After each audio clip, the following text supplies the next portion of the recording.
So hello mga kapopula. So for today's video guys ay ituturo ko sa inyo kung paano nga ba i-withdraw ang points natin dito kay Popo, lalo na sa mga newbie or sa mga baguhan dito kay Popo. So unang-una guys ay i-click natin ang points. Ayan.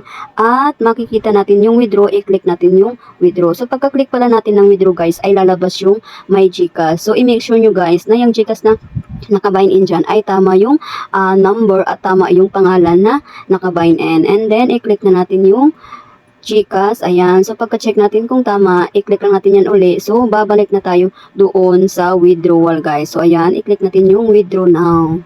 Ayan. Sobrang dali lang ito mga lalabs. And then, pagka-click natin ng withdraw now is lalabas na yung double check. So, i-double check yung kung sa inyo talaga yung account mga lalabs. Ayan. So, ako nga pala guys, since agent ako, so pwede akong mag-withdraw lang ng kung ilan yung gusto ko.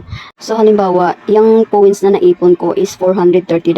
So, pwede lang ako mag-withdraw dyan ng $100 mga lalab. So, since kailangan ko ngayong i-harvest itong lahat, so, i-withdraw ko siya lahat, guys. So, since kailangan natin i-withdraw lahat, so, ayan, $430 yung i-withdraw natin. I-withdraw natin lahat. Ayan, i-type lang natin yung 430 and then, i-click natin yung submit. So, dyan pala, guys, ay kailangan natin ilagay yung ating mga PIN. So, pag nag-bind in kasi tayo ng mga payment method dito kay Popo mga lalabs, isihingian talaga tayo ng PIN. So, kailangan wag mong kalimutan yung PIN kasi every time na mag-withdraw ka is kailangan talaga ng PIN.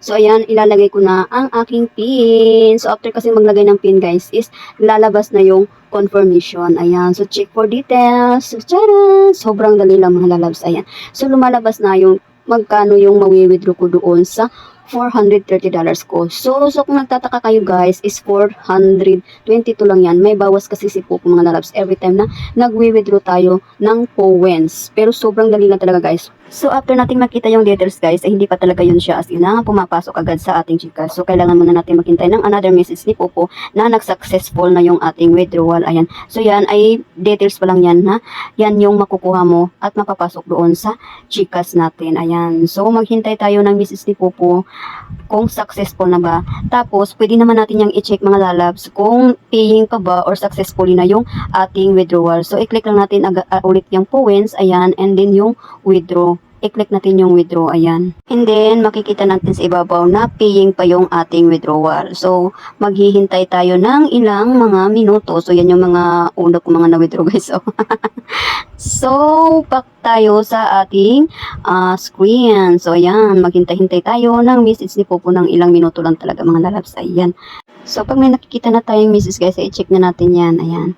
So, ganyan yung makikita natin pag totally successful na at nandun na yung pera sa GCash natin kasi guys may resibo yan at may check yan na nakalagay. So pwede mo siyang i-confirm na na-receive mo na yung pera sa GCash mo. So ganun lang kadali mag-withdraw dito sa Popo points natin mga lalab. So sa mga baguhan at newbie dyan, sana nakatulong sa inyo.